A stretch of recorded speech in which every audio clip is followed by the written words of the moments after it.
I get lost inside my thoughts, and when I start to think, oh, the Tahoe closest starts to end up on the brink. I tried so hard, but all these scars, they cut so deep, I bleed. I fell so fast from heaven, it's like someone clipped. Halo teman-teman, selamat pagi, siang, malam, sore, kapanpun kalian menonton video ini, selamat itulah pokoknya. Kali ini saya akan menjelaskan bagian-bagian atau potongan pada karkas sapi dalam bentuk potongan komersil. Saya akan jelaskan satu persatu, dan bagian sebelah mana saya akan jelaskan secara detail buat teman-teman yang membutuhkan. Ini bisa silahkan ditonton videonya untuk mengetahui nama-nama bagian potongan pada karkas sapi. Sebelumnya terima kasih buat Pak Jaya yang telah membantu saya untuk meminjamkan bukunya dan mengajarkan saya bagian-bagian potongan komersil ini, dan kemudian saya buat video ini untuk review ulang materi yang telah diajarkan. Terima kasih. Kali ini kita masuk ke bagian potongan komersil pada karkas sapi. Nah, sebelum saya jelaskan, potongan komersil pada karkas sapi itu dibagi dua. Ada hind quarter dan fore quarter. Nah, di mana fore quarter itu ada bagian depan sebelah sini, bagian depan yang ini fore quarter, dan hind quarter itu mulai dari strip loin ke belakang. Nah, di mana hind quarter itu terdiri dari strip loin, tender loin, ram, silver side, top side, singseng belakang, knuckle, dan flank. Nah, di mana fore quarter itu ada cube roll, blade, chuck, brisket, short rib, seng depan, FQ85, dan chuck tender. Nah, saya akan jelaskan nih urutan pengambilan potongan komersil pada karkas sapi. Yang pertama itu blade. Nah, pengambilan blade, ini adalah blade, bisa dilihat ini adalah blade bagian depan. Nah, pengambilan blade ini kita ambil dari tulang rusuk 1 sampai tulang rusuk 5. Nah, di mana karkas sapi ini total jumlah rusuknya itu ada 13. Jadi rusuk 1 sampai 5 itu ada blade. Nah, bisa dilihat ini ada 3 bagian nih di bagian blade, tapi sebenarnya ini bukan blade semua. Nah, bagian depan ini adalah chuck tender. Nah, bisa dilihat ini adalah chuck tender seperti ini. Nah, ini adalah yang dua ini adalah blade. Nah, blade itu bisa dibagi dua lagi. Ada bolar blade dan top blade. Nah, di mana top blade ini yang dekat dengan chuck tender, dan selanjutnya ini ada bolar blade yang di belakang. Nah, selanjutnya setelah pengambilan blade, kita masuk pengambilan brisket. Nah, ini bisa dilihat brisket seperti ini. Brisket itu tepatnya ada di bagian sini nih. Ini brisket nih. Ini brisket. Nah, setelah brisket kita masuk ke bagian cube roll. Nah, pengambilan cube roll itu berada di antara rusuk ke-6 sampai ke-10. Tadi kan blade itu rusuk 1 sampai 5. Nah, untuk rusuk 6 sampai ke-10 itu adalah cube roll. Mana cube roll? Bisa kita lihat. Ini adalah cube roll. Ini ada daging cube roll. Bisa dilihat di sini tepatnya. Nah, setelah cube roll kita ambil chuck. Apa itu chuck? Chuck itu adalah daging pada bagian leher karkas sapi. Nah, bisa dilihat chuck itu seperti ini.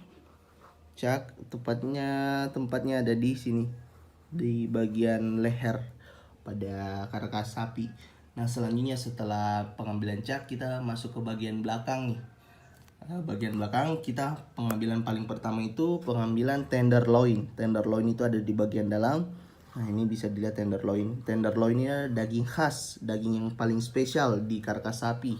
Nah, bisa dilihat di sini. Mungkin semua orang tahu lah tenderloin itu apa. Nih.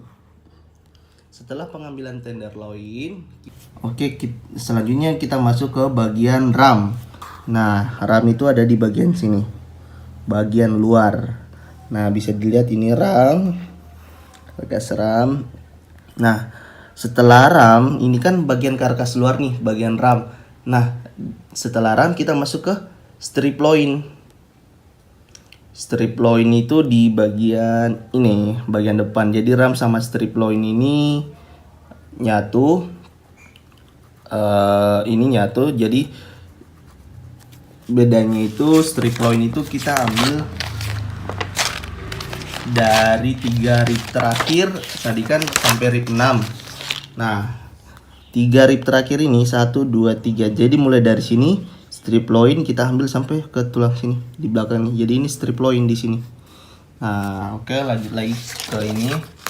Jadi tadi itu ini bagian ram sebelah sini.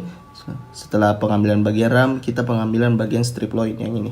3 rusuk terakhir tadi sampai ke belakang. Nah, bisa dilihat ini adalah ram. Kemudian ini strip loin. Nah, saya mau jelasin dulu strip loin dan short loin. Bedanya apa?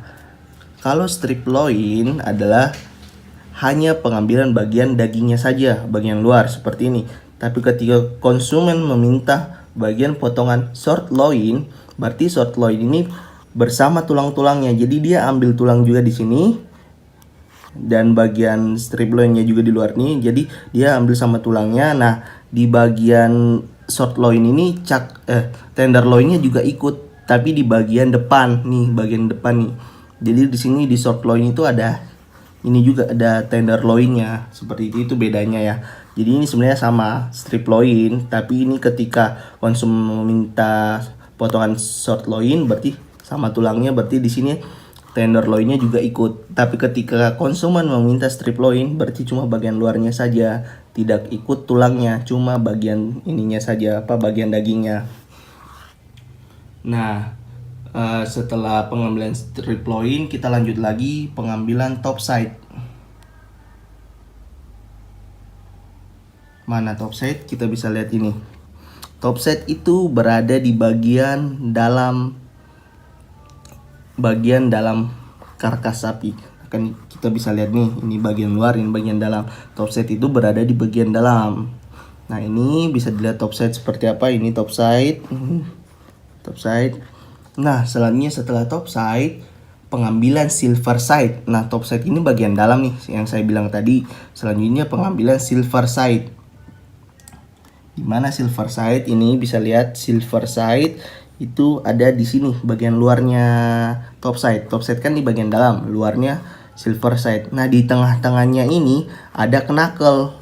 Nah, bisa lihat ini. Jadi di antara ini ada knuckle. Knuckle itu di sini atau disebut daging kelapa karena bulat seperti ini. Jadi di tengah-tengahnya antara silver side dan top side ini, di sini ada di bagian dalam sini ada knuckle.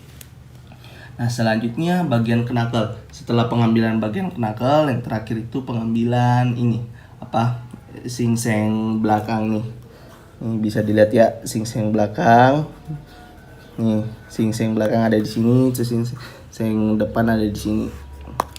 Oke, setelah pengambilan singseng, terakhir itu saya pengambilan FQ85 atau 95. Sebelum saya jelaskan, FQ itu ada dua, FQ85 atau biasa juga 95 dan FQ65. Perbedaannya apa?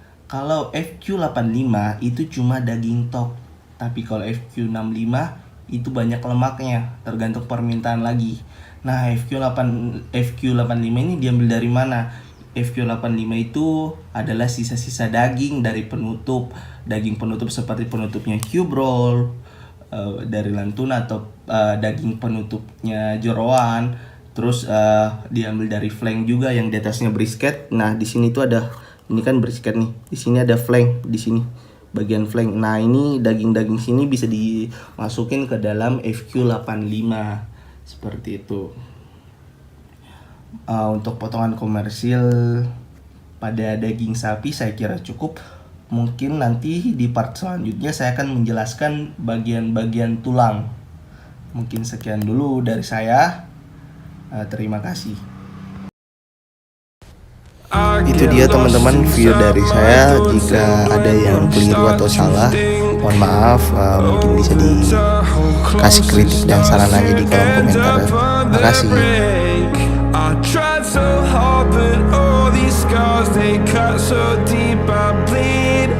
I fell so fast from heaven, it's like someone clipped my wings. Now I'm falling, and I can't see the ground. Can we stop this gravity?